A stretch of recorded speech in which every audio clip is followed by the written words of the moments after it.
Bismillahirrahmanirrahim. Assalamualaikum warahmatullahi ta'ala wabarakatuh.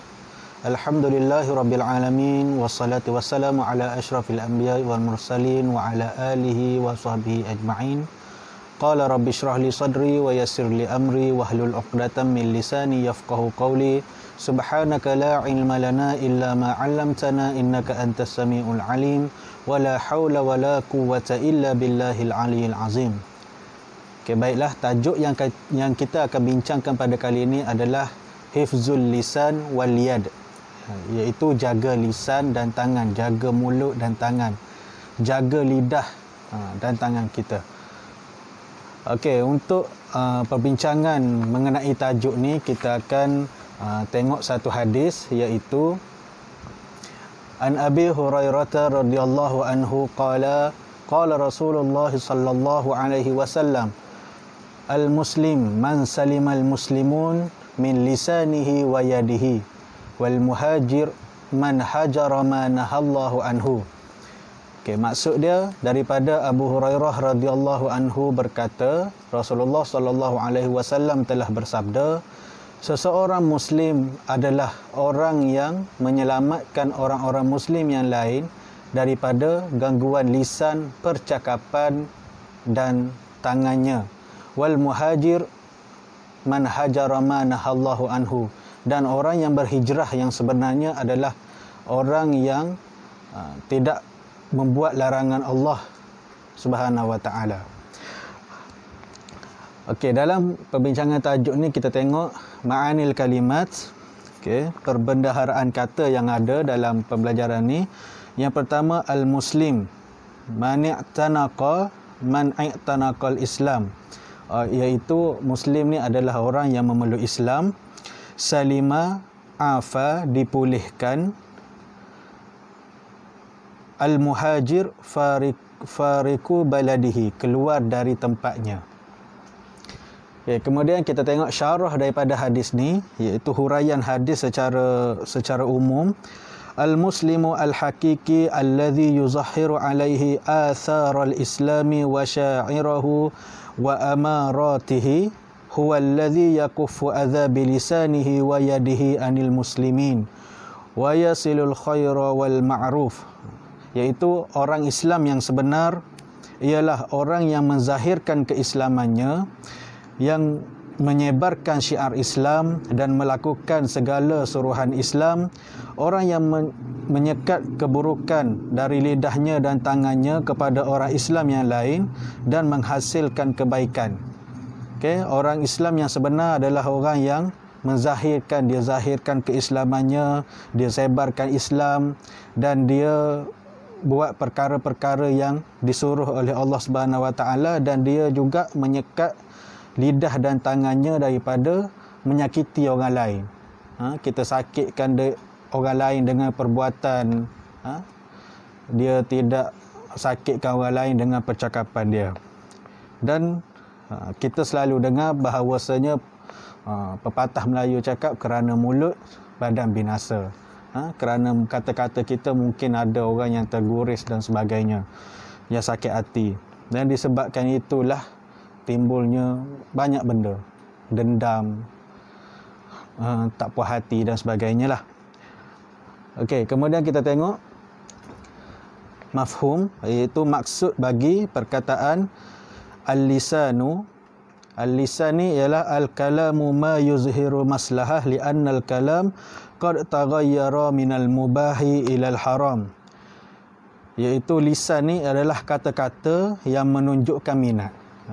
Perkataan yang menunjukkan minat. Kalau kita tak minat bercerita tentang sesuatu, kita tak akan sebut benda tu. Dan kerana dengan kata-kata, li'annal kalam, kerana dengan kata-kata, qad taghayyara minal mubah ilal haram, boleh menukarkan sesuatu yang harus kepada haram. Bercakap ni boleh, tapi jangan bercakap benda-benda yang boleh mengakibatkan kita tu ada masalah dengan orang lain. Okey, kemudian al-yad, tangan. Kafful yad min iza'in nas, menghalang tangan daripada mencederakan orang lain. Kita kuat, kita sadar, jangan guna tangan kita untuk menyakiti orang lain. Tak kisahlah sekarang menyakiti orang lain dengan tangan ni lagi dahsyat lah. Kita boleh taib saja. Jabatan netizen ni boleh buatkan orang rasa sakit hati. Kita bongkar membuat sesuatu yang boleh membuatkan reputasi orang tu jatuh. Okay? Kita kena fikir. Sekarang orang berfikir dengan otak, tulis dengan tangan. Akal dia cakap apa, dia pun komen macam-macam kan. So, nak komen something, kena kaji benda tu betul ataupun salah. Dan kalau ianya boleh membuka aib orang, sebolehnya kita jauhkan daripada tangan kita menaik komen-komen yang pedas yang boleh menjatuhkan orang lain. Okey, kemudian kita tengok mafhum wal muhajir man hajaraha nahallahu anhu.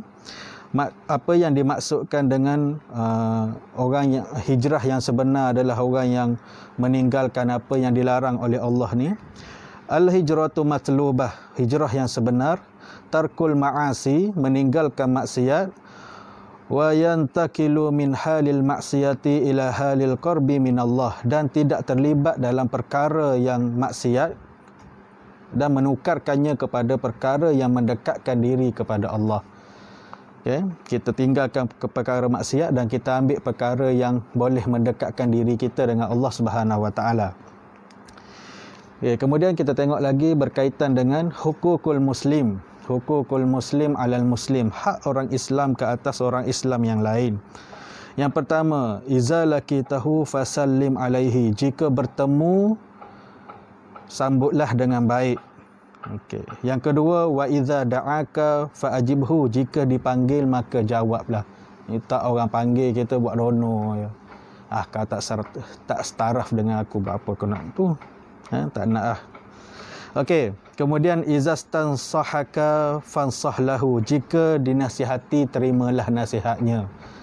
Kita kalau ada orang nasihat tu, orang tegur tu, maksudnya ada something dalam diri kita. Jangan kita rasa kita je yang betul. Terima nasihat orang lain dengan hati yang terbuka. Dan seterusnya, idza atasa fahamadillahu lahu, jika bersin pujilah untuknya. Jika ada orang bersin, maka kita kena jawab apa tu, dia bersin, dia pun kata alhamdulillah, kita pun ucapkan balik, doakan untuk dia, yarhamukallah, yarhamukillah. Okey, idza marida fa'udhu, jika sakit maka rawatlah ataupun lawatlah dia. Iza mata fattabi'hu, jika mati maka hantarlah, maksudnya uruskanlah dengan baik. Kita ni kena ada support system. Dia panggil support system kita dengan orang ramai. Jangan ada penyakit dengki.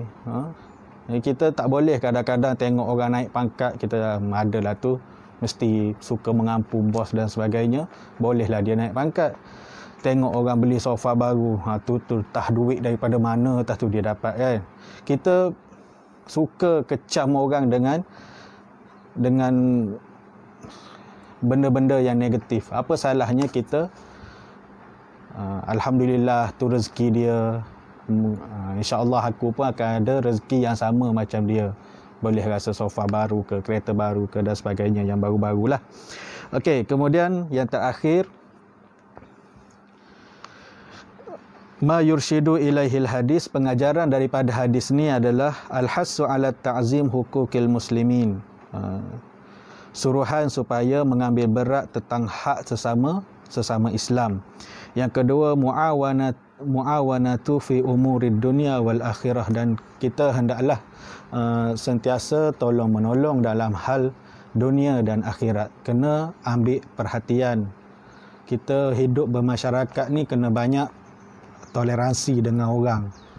Kena banyak, kalau perlu untuk kita merendah diri, rendahkanlah diri kita supaya kita tak ramai musuh. Kawan ramai tak apa, musuh ramai tak elok.